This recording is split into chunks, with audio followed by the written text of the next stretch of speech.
काबिल सद एहतराम मेरे वाजिबुल एहतराम बुज़ुर्गों, दोस्तों, नौजवान साथियों, अज़ीज़ तलबा,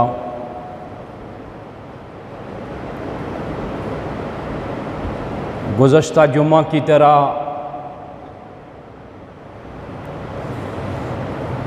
आज के जुम्मतुल मुबारक के खुतबा में भी आप हज़रात के सामने कुरान करीम फ़ुरक़ान हमीद के 30वें पारे की एक सूरत मुबारक की 2 आयात मुबारक और ज़ख़ीरा अहादीस में से इमामुल अंबिया जनाब मुहम्मदुर रसूलुल्लाह सल्लल्लाहु ताला अलैहि वसल्लम की चंद अहादीस मुबारक आपके सामने तिलावत की हैं। तिलावत करदा आयात मुबारक और अहादीस मुबारक का ताल्लुक़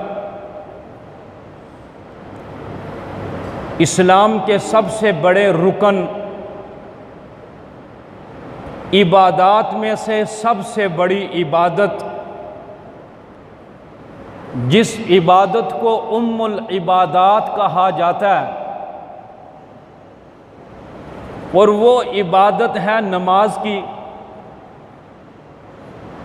ये नमाज एक ऐसी इबादत है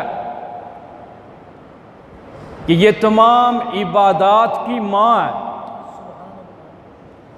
जिस तरह एक घराने के अंदर माँ को मरकज़ी असियत हासिल होती है, माँ का मुकाम और मर्तबा पूरे घर की 4 दीवारी के अंदर, ख़ानदान के अंदर सबसे ज़्यादा होता है,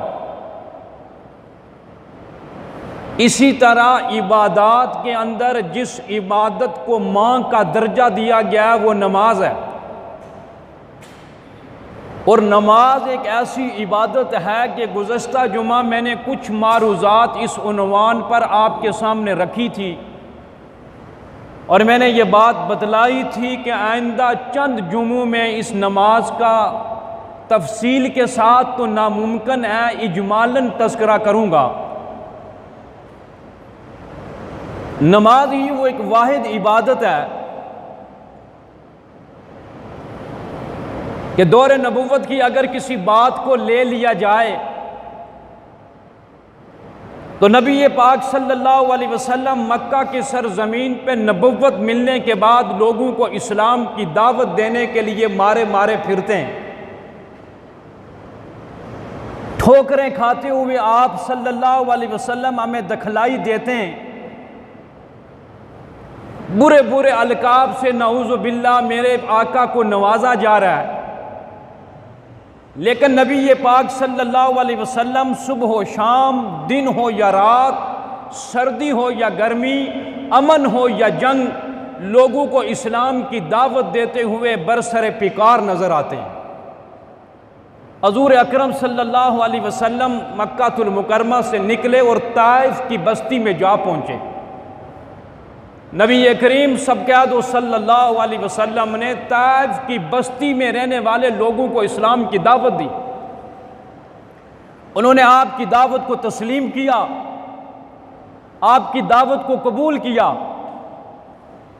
बारगाह रिसालत में हाज़िर होते हैं और आकर अर्ज़ करते हैं, या रसूल अल्लाह सल्लल्लाहु अलैहि वसल्लम, हम आपका कलमा पढ़ने के लिए तैयार हैं, लेकिन हमारी 3 शराइतें जी वो कौन सी हैं? ये पहली शर्त यह है कि हमें नमाज पढ़ने का हुक्म ना दीजिए, हम ईमान लाने के लिए तैयार हैं। दूसरी शर्त यह है कि हमसे ज़कात ना वसूल की जाए, हम ईमान लाने के लिए तैयार हैं। और तीसरी शर्त यह है कि हमें जहाद फी सबीलिल्लाह पे जाने के लिए साथ मत ले जाइए। रसालत मआब सल्लल्लाहु अलैहि वसल्लम ने ताइफ से आए हुए लोगों की इस गुफ्तगू को सुना और सुनने के बाद अल्लाह के प्यारे पैगंबर सल्लल्लाहु अलैहि वसल्लम ने फरमाया, कलमा पढ़ के मुसलमान हो जाओ, आपको नमाज हर हाल में पढ़नी पड़ेगी और ज़कात और जहाद से मैं फ़िलहाल आपको मुस्तस्ना करार देता हूँ। मुआहिदा हो गया, बातचीत मुकम्मल हुई, ईमान लाने वाले ईमान ले आए जो ताइफ की बस्ती से आए थे। जब वो चले गए, सहाबा इकराम रिज़वानुल्लाहि अलैहिम अजमाइन ने पूछा, या रसूल अल्लाह, ज़कात जो गरीबों का हक है, ज़कात जो यतीमों का हक है, ज़कात जो मोहताजों और माजूरों का हक है, ज़कात जो बेवाओं और मुसाफिरों और परदेशियों का हक है, उससे आपने इनको मुस्तस्ना करार दे दिया। आप खुद इरशाद फरमाते हैं कि जिस दीन के अंदर गरीब के गमख्वारी और हमदर्दी नहीं है वो दीन ही नहीं है। और जहाद जैसी इतनी बड़ी इबादत, जहाद जैसा इतना बड़ा फरीज़ा इलाए कलेमतुल्लाह के लिए, अल्लाह के रास्ते में अपनी गर्दन का कटाना, अल्लाह के रास्ते में इतने बड़े फर्जे, आपने इन दो कामों से उनको मुस्तस्ना करार दे दिया। रसालत मआब सल्लल्लाहु अलैहि वसल्लम ने फरमाया अपने सहाबा से कि मैंने इन्हें नमाज से तो मुस्तस्ना करार नहीं दिया। क्यों?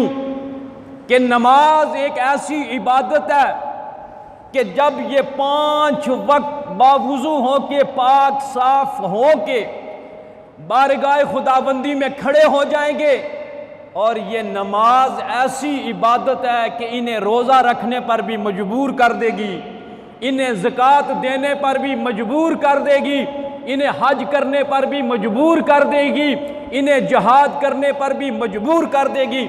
इसलिए कि नमाज वो वाहिद इबादत है कि इंसान नमाज के लिए 5 वक्त तैयार हो जाए तो समझ लो कि सारे दीन पे अमल करने के लिए वो खुद ब खुद तैयार हो जाता है। नबी पाक सल्लल्लाहु अलैहि वसल्लम की हदीस मुबारका, अस्सलातु इमादुद्दीन, हजूर ने फरमाया नमाज दीन का सतून है। बगैर सतून के अगर कोई छत खड़ा नहीं हो सकता, इंसानों का तामीर किया हुआ आसमान तो बगैर छतों के कायम है ना, वो तो अल्लाह की तामीर का शाहकार है। लेकिन कोई भी तामीर जिसे इंसान अपने हाथों से करता है, बगैर सतून के वो छत, वो तामीर खड़ी नहीं हो सकती। अल्लाह के प्यारे पैगंबर ने नमाज को सतून करार दिया कि सतून जिसके ऊपर इस्लाम की सारी बुनियाद कायम है, ये सतून नमाज का सतून है। जिसके ऊपर इंसान जो है ना सारी इस्लाम की बिल्डिंग और सारी इमारत कायम है, वो नमाज है। हुजूर ने फरमाया अस्सलातु इमादुद्दीन फमन अकामहा फकद अकामद्दीन, जिसने नमाज को कायम किया समझ लो कि उसने पूरे दीन को कायम कर लिया। नमाज को बुनियाद कहा गया ना, बुनियाद है, उम्मुल इबादात कहा गया है कि ये इस्लाम की बुनियाद भी है नमाज, ये इबादात की माँ भी है, और यही एक मुसलमान की सबसे बड़ी पहचान भी है। फरमाया कि जिसने नमाज को कायम किया उसने दीन को कायम किया। व मन हदमहा फकद हदमद्दीन, और जिसने नमाज को छोड़ दिया समझो कि उसने पूरे दीन को छोड़ दिया। जिसने नमाज को गिरा दिया उसने पूरे दीन को गिरा दिया। जिसने नमाज को छोड़ दिया समझ लो कि उसने पूरे दीन को छोड़ दिया है। अल्लाह के पैगंबर की हदीस है, नमाज कायम की पूरे दीन को कायम कर लिया, नमाज को छोड़ दिया पूरे दीन को छोड़ दिया, नमाज को गिरा दिया पूरे दीन को गिरा दिया।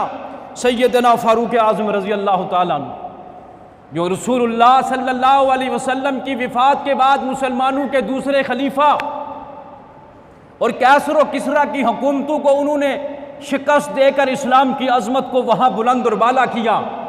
हज़रत फ़ारूक आज़म रज़ी अल्लाह ताला अन्हु के जिनके बारे में किताबों के अंदर ये बात मिलती है कि हज़रत फ़ारूक आज़म रज़ी अल्लाह ताला अन्हु के जिन्होंने जिस भी गवर्नर को गवर्नरी का ओहदा दिया और गवर्नरी का ओहदा देने के साथ उनको साथ ये पैगाम दे दिया कि तुम्हारे कामों में से सबसे अहम जो काम है वो ये है, मुसलमानों को वक्त पे नमाज अदा करवाना।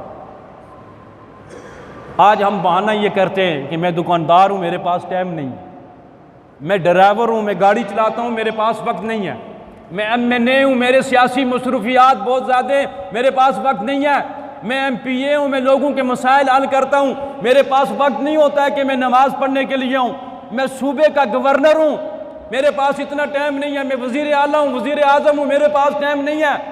अगर तुम्हारे पास नमाज का वक्त नहीं है, अगर तुम नमाज को पूरा अदा नहीं कर रहे हो, अल्लाह के एक हुक्म के साथ तुम वफा नहीं कर रहे हो, तुम 22 करोड़ अवाम के साथ क्या वफा करोगे? अल्लाह का हक पूरा नहीं कर रहे हो, 22 करोड़ अवाम के हकूक तुम कैसे पूरे करोगे अगर तुम्हारे पास नमाज का वक्त नहीं है? क्या फारूक आज़म रज़ी अल्लाह ताला अन्हु फारिग थे? वो उनके पास कोई मसरूफियात नहीं थी, उनका कोई सियासी, उनका कोई समाजी, उनका कोई दीनी, उनका कोई मजहबी फरीज़ा नहीं था। जो 24 लाख मुरब्बा मील के हुक्मरान थे और मुसलमानों के सिपाह सलार भी थे, अमीरुल मोमिनीन भी थे, मस्जिद के इमाम और ख़तीब भी थे, मुअल्लम भी थे, बेहतरीन सियासतदान भी थे, एक समाजी रहनुमा भी थे और दुनिया के फतूहात करने के लिए सहाबा के वफूद को भी भेजते थे। इसके बावजूद उन्होंने अपने गवर्नरों को जो ख़त लिखा हुआ था वो ये था, गवर्नरों, तुम्हारा इस गवर्नरी के अंदर सारे कामों में से सबसे अहम और बुनियादी काम ये है, नमाज पढ़नी नहीं बल्कि वक्त पे लोगों को नमाज पढ़ानी है। क्योंकि जो अमीरुल मोमिनीन होता है, जो खलीफातुल मुस्लिमीन होता है, जो मुसलमानों का हाकिम होता है, वही मुसलमानों का इमाम होता है। अब आप खुद ही अपनी इंतखाब पे गौर व फिक्र करें कि जिन लोगों को मुंतखब किया आपने इस मुल्क की हाकमियत के लिए, जिन लोगों का इंतखाब किया आपने खलीफातुल मुस्लिमीन के लिए, जिन लोगों का इंतखाब किया आपने सरबराह ममलकत बनने के लिए, आप खुद ही अपने ज़मीर से पूछें, क्या वो नमाज पढ़ाने की अहलियत रखते हैं? बोले ना, क्या वो नमाज पढ़ाने की अहलियत रखते हैं? खड़े कर देना आप अपने खान साहब को, आगे मियाँ साहब को ला के खड़ा कर दें, किसी और को ला के खड़ा कर दे, क्या उनके अंदर ये नमाज पढ़ाने की अहलियत है? जो खुद नमाज नहीं पढ़ते और नमाज पढ़ने की अहलियत भी उनके अंदर नहीं है, वो मुसलमानों की इमामत करवाएंगे। फरमाया हाकिम सरबराह ममलकत वो होता है जो मुसलमानों की इमामत भी करवाता है। इस कायनात अर्जी के अंदर इमामुल अंबिया हज़रत मोहम्मद रसूलुल्लाह से बढ़कर कोई भी मुसलमानों का सरबराह, रहनुमा, लीडर नहीं है। लेकिन मेरे आका सल्लल्लाहु अलैहि वसल्लम नबूवत मिलने के बाद 23 साल मसल्ले के ऊपर खड़े होकर मुसलमानों को इमामत करवाई। इसके बाद खलीफातुल मुस्लिमीन हज़रत अबू बकर सिद्दीक़, हज़रत उमर, उस्मान व अली, हज़रत अमीर मुआविया रज़ी अल्लाह ताला अन्हु मसनद खिलाफत के ऊपर, और वो मुसलमानों की नमाज की इमामत अपने वक्त पे करवाया करते थे। तो खैर मैं अर्ज़ ये कर रहा हूँ कि नमाज एक ऐसी इबादत है जिसे उम्मुल इबादात कहा जाता है। गुज़श्ता जुमा मैंने कहा था, नमाज के अंदर ख्यालात आते हैं, ख्यालात मुंतशिर करते हैं ना नमाज को, कि क़याम किया या रुकू किया, कोई पता ही नहीं, रकातें कितनी हुई, सजदा एक की दो किया।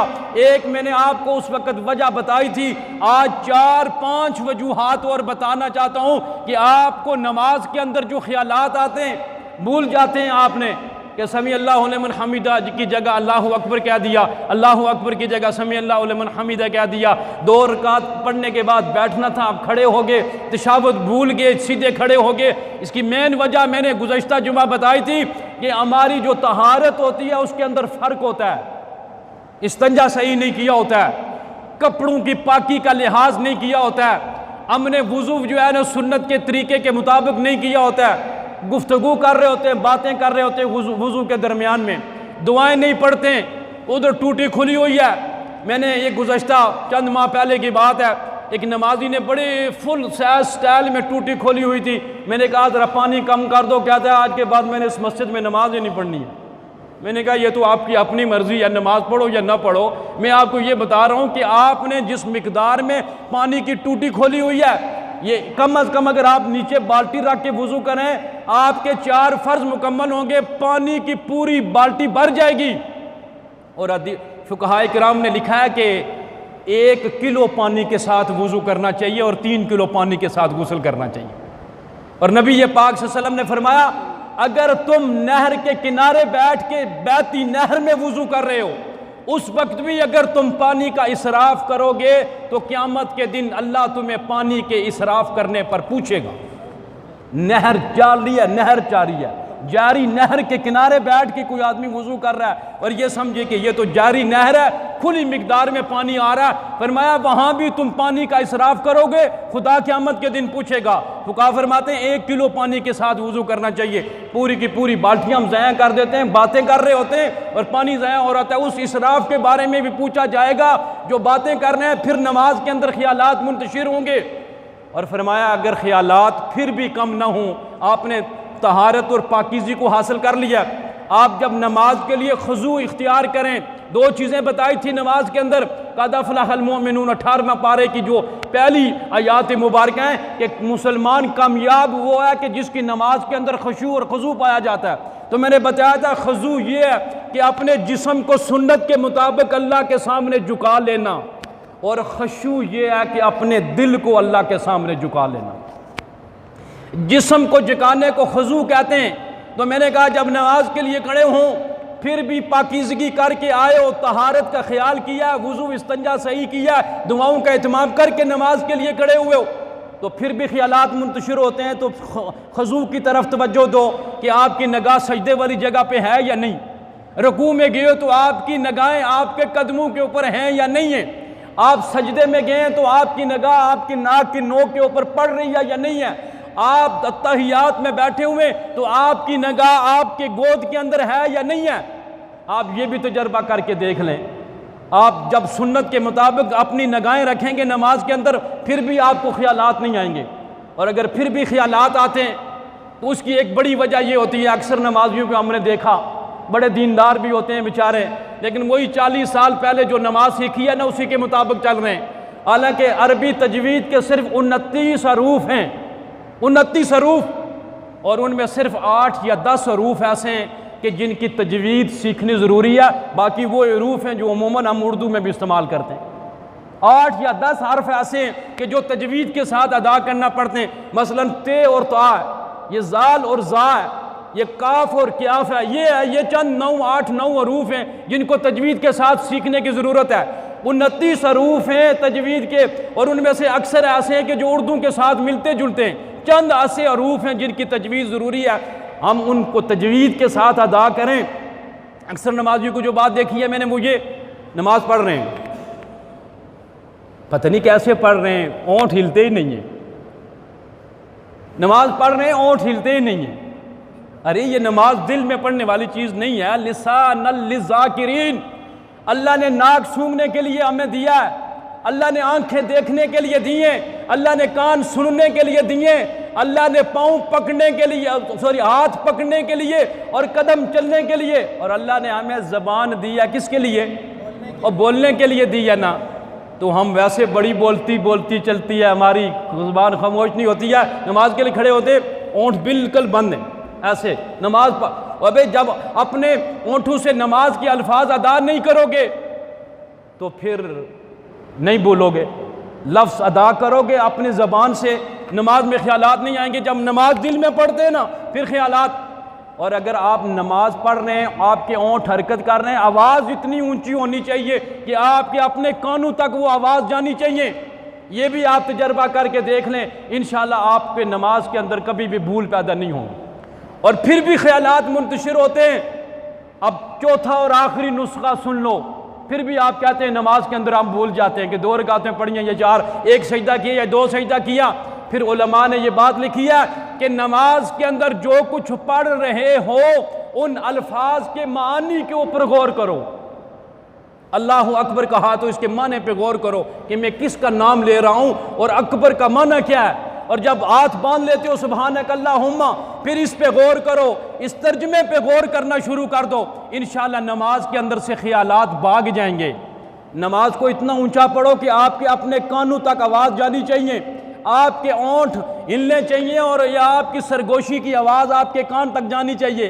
और नमाज जब पढ़ो तो सुन्नत के मुताबिक अपनी निगाहें रखो, और नमाज जब पढ़ो तो उनके अल्फाज के महानी के ऊपर गौर करो। नमाज जब पढ़ो तो खुजू यानी अपने जिस्म को अल्लाह के सामने सुन्नत के मुताबिक झुका लो, और उससे पहले तहारत और पाकीज़गी का अच्छे तरीके से एहतमाम कर लो। ये 5 नुस्खे हैं, इंशाअल्लाह इस पर अमल करोगे तो नमाज के अंदर कभी भी आप भूलेंगे नहीं। अब ये नमाज क्या है, खुजू तो इसे कहते हैं ना जिस्म को अल्लाह के सामने झुका लेना। और सजदे तक मैंने गुज़श्ता जुमा बात खड़ी थी, और सजदे पे जाते हुए ये बात को मैंने इख्तिताम की तरफ लाया था, और मैंने कहा था आज खुशू के ऊपर बयान किया जाएगा कि दिल को कैसे झुकाना है। हज़रत अब्दुल्ला बिन ज़ुबैर रज़ी अल्लाह ताला अन्हु, हमें दीन जो मिला है वो सहाबा के वास्ते से मिला है। सारे का सारा दीन जो मिला है ना वो सहाबा के वास्ते से। अब अगर अब्दुल्ला बिन ज़ुबैर की बात करते तो ये सहाबी रसूल है। इस सहाबी रसूल की पहले अज़मत को, इसकी शख्सियत को अपने दिल के अंदर जगह देनी पड़ेगी। फारूक अंसारी साहब, इस शख्सियत को पहले अपने दिल के अंदर मुकाम देना पड़ेगा, जगह देनी पड़ेगी कि अब्दुल्ला बिन ज़ुबैर कौन है, कितने बड़े सहाबी रसूल है, उनकी अज़मत क्या है। पहले उनकी अज़मत और उनके मकाम को अपने दिल में जगह दोगे, फिर उनकी बात दिल पे असर करेगी। जब बात दिल पे असर करेगी तो फिर अमल करने का जज्बा पैदा होगा, और जब अमल करेंगे वो अमल सुन्नत रसूल के मुताबिक होगा। सब कह दो सल्लल्लाहु इज़ा काम फ़िस सलाति कअन्नहु ऊदुन। हज़रत अब्दुल्ला बिन ज़ुबैर के बारे में आता है कि नमाज के लिए खड़े होते हैं। मैं हुज़ूर सल्लल्लाहु अलैहि वसल्लम की बात इसलिए नहीं कर रहा कि वो तो फिर वो है, अल्लाहु अकबर, सैयदुल अंबिया सैयदुल अव्वलीन वल आखिरीन, मासूम सहाबा की बात इसलिए कर रहा हूँ कि सहाबा उम्मत के अफराद हैं, उम्मत के लोग हैं, और उम्मत का जो अमल है वो हमारे लिए करना आसान है क्योंकि वो भी उम्मती थी, हम भी उम्मती हैं। फ़र्क ये है कि वो उम्मत के उस मुकाम तक पहुँचे हुए थे, बाद में सारी दुनिया के मुसलमान मिलकर उनकी पाँव के खाक तक भी नहीं पहुँच सकते। फ़र्क ये है कि उनका मुकाम बहुत आला है। अब्दुल्ला बिन ज़ुबैर के बारे में इज़ा कामा फ़ी सलाति कअन्नहु ऊदुन, कि जब वो नमाज के लिए खड़े होते हैं यूं पता चलता है कि खुश्क लकड़ी का तना खड़ा है। खुश्क लकड़ी का, बोले बोले बोले, खुश्क लकड़ी का तना खड़ा है। वकान यसजुदु, हज़रत अब्दुल्ला बिन ज़ुबैर जब सजदे में जाते हैं, आज मैं भी और आप भी सजदा करते हैं ना, ज़मीन के साथ सिर्फ पेशानी को टच करते हैं। पता नहीं क्या नफरत है ज़मीन के साथ, अभी पेशानी टच नहीं होती है तो फ़ौरन उठा लेते हैं। अरे इस ज़मीन के साथ नफरत सिर्फ एक ही तबके को है बाबा जी, सिर्फ एक ही तबके को नफरत है, जो इस ज़मीन के ऊपर सजदा नहीं करता। सिर्फ उसी तबके को इस ज़मीन के साथ नफरत है, इस ज़मीन पर सजदा नहीं करता, वो खाके करबला नीचे रखेगा। अगर उस बदबख्त के पास खाके करबला नहीं होगी ना, वो दरख्त का पत्ता बाहर से तोड़ कर लेकर आएगा, उसको रखेगा, उस पर सजदा करेगा। अगर उसको दरख्त का पत्ता भी नहीं मिलेगा, अपनी जेब से टिश्यू पेपर या कोई कागज निकाल के उसे रखेगा, उसके ऊपर सजदा करेगा। इतनी नफरत ज़मीन के साथ। लेकिन मुझे और आपको इस ज़मीन और मिट्टी के साथ नफरत नहीं है। क्यों नफरत नहीं है? इसलिए कि जब हम सजदे में जाते हैं तो गोया कि हम अल्लाह के कदमों में पहुंच जाते हैं। जब मुसलमान सजदे में सर रखता है मिट्टी के अंदर, बाजार तो इंसान का सर झुका होता है कहाँ? एक मिट्टी के ऊपर। लेकिन ये हमारी बात है ना, मैं उनकी बात नहीं करता हूं। उनके बारे में तो अल्लामा ने कहा, जो मैं हुआ सर बसजूद कभी तो जमीन से आने लगी सदा। जो मैं हुआ कभी सर बसजूद तो जमीन से आने लगी सदा। तेरा दिल है सनम आशना, तुझे क्या मिलेगा नमाज से। उसे नमाज कहती है। उससे वो जो सजदा देता है ना खाक के ऊपर, वो मिट्टी वो जो उसके जेब में होती है कागज के ऊपर, वो जो सजदा करता है ना, तो फिर वो आगे से वो जमीन कहती है तुझे क्या मिलेगा नमाज से, तेरा दिल तो है सनम आशना। लेकिन जब मैं और आप सजदा करते हैं अल्लाह के कदमों में चले जाते, सर सजदे में होता है और ज़बान पे जुमला क्या होता है? सुबहान रब्बियल आला। कभी आप इस माने पे गौर करें, खुदा की कसम नमाज में कभी भी नहीं भूलेंगे। सिर्फ इस एक जुमले पे गौर कर रहे हैं, सुबहान रब्बियल आला। अल्लाह मेरा सर तो मिट्टी में गिरा हुआ है, ज़मीन के ऊपर पड़ा हुआ है, लेकिन मैं ये गवाही दे रहा हूँ कायनात में सबसे आला तू है। कायनात में सबसे आला कौन है? अल्लाह। हज़रत अब्दुल्ला बिन ज़ुबैर वकान यसजुदु, जब सर सजदे में होता था, फतंजिलु अला ज़हरिहिल असाफीर। रवायात में आता है कि उनके कंधों के ऊपर आके परिंदे बैठ जाया करते थे। हाफ़िज़ अय्यूब साहब, हज़रत अब्दुल्ला बिन ज़ुबैर की नमाज का ये आलम था कि जब नमाज के लिए खड़े होते देखने वाला ये समझता ये इंसान नहीं है, ये खुश्क लकड़ी का तना है, और जब सजदे में सर रखते तो उनके कंधे के ऊपर आके परिंदे बैठ जाते कि ये इंसान नहीं है, शायद कोई पत्थर पड़ा हुआ है बेजान। यानी कि उनकी नमाज इतनी खुशू और खुजू वाली थी। और अल्लाह कुरान में इसी नमाज का हमसे मुतालबा करते हैं। अल्लाह यही नमाज हमसे चाहते हैं, वक़ूमू लिल्लाहि कानितीन। अल्लाह फरमाते हैं, ओए नमाजियो, जब नमाज के लिए खड़े हो जाओ तो फरमाया कानित बनकर खड़े हो। कानितीन का माना इस इज्ज़ व इनकसारी के साथ खड़े हो जाओ कि आपके हाथ अगर कान की लो को एक दफ़ा लग चुके हैं, अब आपने हाथ बांध लिए, रुकू में जाने तक आपके हाथ खुलने नहीं चाहिए, और रुकू में चले गए तो रुकू से उठने तक आपके हाथ उठने। आज हमारा हाल जी क्या है, कभी हम पगड़ी सीधी कर रहे होते हैं, कभी टोपी सीधी कर रहे होते हैं, कभी दाढ़ी के बाल सीधे कर रहे होते हैं, कभी चश्मा सीधा कर रहे होते हैं, कभी घड़ी सीधी कर रहे होते हैं, कभी अंगूठी सीधे। फुकाहा ने लिखा है कि नमाज के अरकान जितने भी हैं, एक रुकन के अंदर अगर किसी ने 3 मरतबा अपने हाथ को खोल दिया उसकी नमाज टूट जाएगी। एक रुकन क्या है? ये क़ियाम एक रुकन है, रुकू एक रुकन है, कोमा एक रुकन है, सजदा एक रुकन है, सजदे के दरमियान बैठना जिसको जलसा कहते हैं ये एक रुकन है। और इस रुकन में 3 मरतबा अपने हाथ अपने खोल दिए, आपकी नमाज टूट जाएगी, नमाज फासद हो जाएगी, दोबारा पढ़नी पड़ेगी। क़ूमू लिल्लाहि कानितीन का माना यह है कि अल्लाह के सामने इज्ज़ व इनकसारी के साथ खड़े हो जाओ। ये नहीं है कि दफ्तर में भी तकब्बर है, इक़्तिदार की कुर्सी पे भी बैठो तो तकब्बर के साथ, गाड़ी की फ्रंट सीट पर भी बैठो तो तकब्बर के साथ, दुकान के काउंटर के ऊपर बैठो तो तब भी तकब्बर के साथ, और नमाज के लिए खड़े हो जाओ तब भी मुतकब्बर होकर खड़े हो जाओ। ये नमाज इंसान का तकब्बर तोड़ने के लिए रखी गई है। तकब्बर क्योंकि इंसान को अल्लाह ने मट्टी से पैदा किया है ना, और इसी मट्टी में जब वो सजदे करता है ना बार बार, उस इंसान के अंदर से तकब्बर ख़त्म हो जाता है। तो मेरे मुसलमान भाइयों, हज़ूर अकरम सल्लल्लाहु अलैहि वसल्लम के सुन्नत के मुताबिक नमाज सल्लू कमा राईतुमूनी उसल्ली, हज़ूर सल्लल्लाहु अलैहि वसल्लम ने फरमाया नमाज पढ़ो जिस तरह तुम नमाज मुझे पढ़ता हुआ देखते हो। एक सहाबी के बारे में आता है कि हज़ूर सल्लल्लाहु अलैहि वसल्लम मस्जिद नबवी के मिंबर सहन में तशरीफ़ फरमा थे। एक शख्स आया, उसने जल्दी जल्दी नमाज पढ़ी और नमाज से फारिग हुआ, रसूलुल्लाह सल्लल्लाहु अलैहि वसल्लम की बारगाह में हाज़िर हुआ। अस्सलामु अलैकुम या रसूलल्लाह सल्लल्लाहु अलैहि वसल्लम, अल्लाह के रसूल मेरे माँ बाप आप पे कुर्बान हो जाए, अस्सलामु अलैकुम व रहमतुल्लाह। हज़ूर ने फरमाया वालेकुम सलाम, वालेकुम सलाम। आगे फरमाया कुम फसल्ले फ़इन्नका लम तुसल्ली। हज़ूर ने फरमाया वालेकुम सलाम, आप जाओ जाके ज़रा नमाज पढ़ लो। वो फिर चला गया, उसने नमाज पढ़ी और उसी तरीके से नमाज पढ़ी, जल्दी जल्दी नमाज पढ़ के वापस आ गया, अस्सलामु अलैकुम व रहमतुल्लाहि व बरकातुहू। हज़ूर ने फरमाया वालेकुम सलाम फ़कुम फसल्ले फ़इन्नका लम तुसल्ली, आप जाएँ जाके नमाज पढ़ें, आपने नमाज नहीं पढ़ी। वो फिर चला गया नमाज पढ़ने के लिए, तीसरी मरतबा भी उसने उसी तरह नमाज पढ़ी, जल्दी जल्दी में नमाज पढ़ी। उसने क़ियाम भी पूरा नहीं किया, रुकू भी सही नहीं किया, सजदा भी सही नहीं किया, फिर वापस आके सलाम पेश किया। हज़ूर सल्लल्लाहु अलैहि वसल्लम ने उसे फरमाया कि आप जाएं जरा जाके नमाज दोबारा पढ़ें। अर्ज़ करने लगा या रसूलल्लाह नमाज तो मैं 3 मरतबा आपके सामने पढ़ के आया हूँ।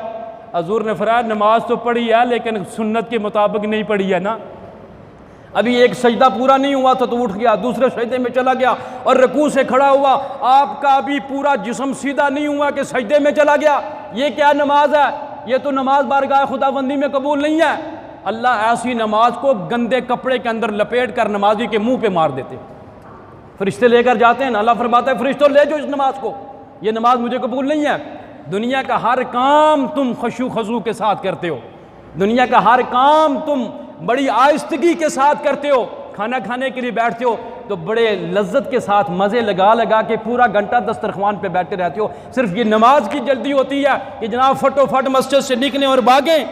हालांकि हदीस में आता है अल मुअमिनु फिल मस्जिद कस्समा के फिस्मा, मोमिन मस्जिद के अंदर ऐसे होता है जैसे समुंदर के अंदर मछली होती है। समुंदर के अंदर मछली अपने आप को खुश महसूस करती है और उस मछली को समुंदर और पानी से निकाल कर मट्टी के ऊपर फेंक दिया जाए वो तड़पती रहती है। हज़ूर ने फरमाया मोमिन मस्जिद के अंदर मछली की तरह खुश होता है और मुनाफिक मस्जिद के अंदर खुश्क ज़मीन के ऊपर पड़ी हुई मछली की तरह तड़पता रहता है। मुनाफिक की ये निशानी है। जनाजा पढ़ाने के लिए खड़े हो जाओ ना, 1 मिनट ऊपर हो जाता है आवाज़ें आनी शुरू हो जाती है, मौलवी साहब टाइम पूरा हो गया। मैंने कहा अगर इससे हलफ उठा के पूछो तो ये वुज़ू भी करके नहीं आया, ऊपर हो गया, जल्दी करो। अगर इससे हलफ लो कि कुरान पे हलफ दे कि तूने वुज़ू किया या नहीं किया, बाखुदा वो बेवुज़ू आया होगा जो ये कहता है मौलवी साहब सामने मैयत पड़ी हुई है, जनाजा पड़ा हुआ, इतनी कौन सी जल्दी है तुझे? आज अगर ये कब्र की पाताल में उतरने वाला है, वो इस मेरे और आपकी उस चंद कलमात का मुस्तहिक है, वो तलबगार है कि कुछ कलमात मेरे लिए कहे जाएं ताकि वो इसाले सवाब बन जाएं। और ये कहता है मौलवी साहब टाइम 1 मिनट ऊपर हो गया, जल्दी करो, कल उसने नहीं जाना। और वही चोरी करके जब कचहरी में जाता है, अदालत में बैठा होता है, सर पे सफ़ेद कपड़ा भी रखा होता है, साए तलाश करता है, 3 बजे तक बैठा रहता है मुंह लटका के कि जज साहब का प्यादा आएगा, मुझे आवाज़ देगा, मैं अपनी तारीख भुगतने के लिए जाऊंगा। वही शरीफ आदमी जो जनाजे में 1 मिनट लेट हो जाए या नमाज में शोर करता है, शादी खाल में रोटी खाने के लिए 1 बजे जाके बैठता है, 4 बजे खाना खुलता है, वहाँ बैठा हुआ जमाइयाँ ले रहा है, पानी पी रहा है बार बार कि खाना खुलेगा तो खा के जाऊँगा, बस जल्दी होती है तो मस्जिद में, जल्दी होती है तो जनाजे में, जल्दी होती है तो किसी दवा में, मौलवी साहब जल्दी करो।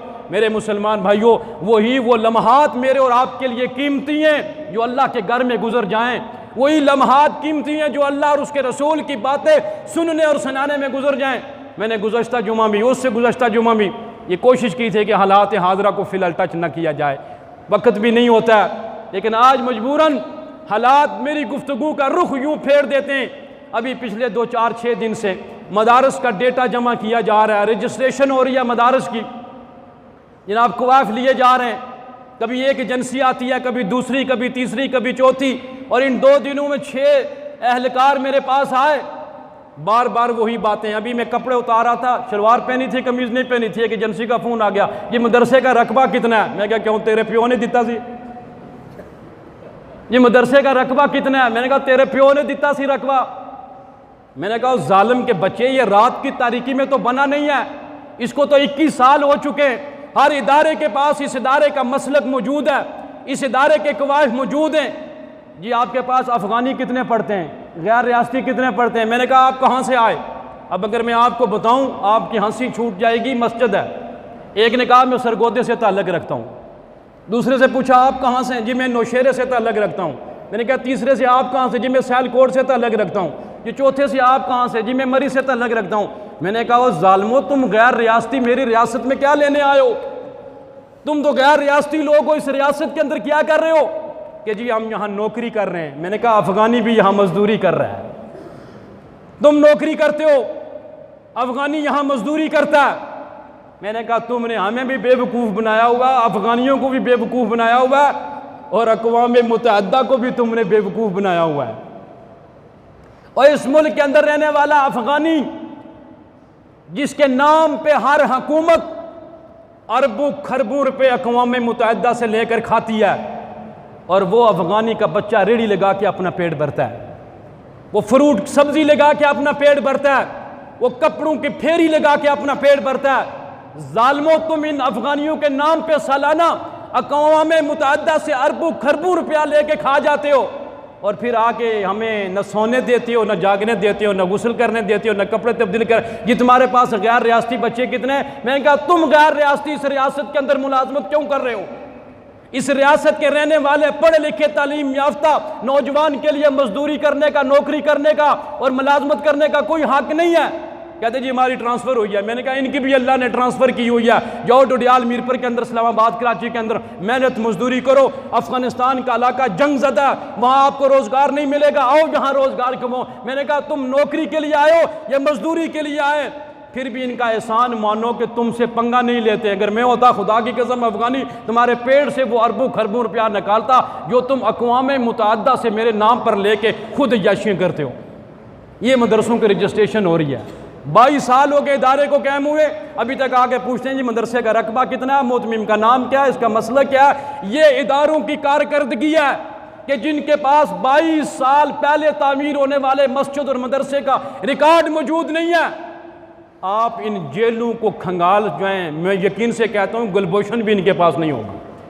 अगर इनके पास फाइलें महफूज नहीं हैं, फाइलें उन इदारों की जिनको 20-20 साल हो चुके हैं, रोज़ाना आके वही सवाल किया जाता है, वही सवाल किया जाता है। तो वो गुलभूषण जो एक दहशतगर्द है जो पाकिस्तान की जेलों में था, मैं समझता हूँ इनको उनके बारे में उसके बारे में भी कोई पता नहीं होगा कि वो जेल में है भी है या मोदी सरकार साथ लेकर चले गए। ये हमारे इदारों का हाल है। इन इदारों पे सिर्फ इन्ना लिल्लाहि व इन्ना इलैहि राजिऊन के सिवा कुछ भी नहीं कहा जा सकता। आज दुनिया कुफर को तो ख़तरा है मौलवी से, मस्जिद से और मदरसे से, लेकिन मुझे अफसोस है कि हमारे हुक्मरानों को भी मौलवी से ख़तरा है। मैंने कहा तुम्हारे लिए एक ही मौलवी फजलुर रहमान काफ़ी है इंशाअल्लाह ताला, और तुम्हें मंतकी इंजाम तक अब पहुँचा के छोड़ेगा। अल्लाह मुझे और आपको अमल की तौफीक नसीब फरमाए।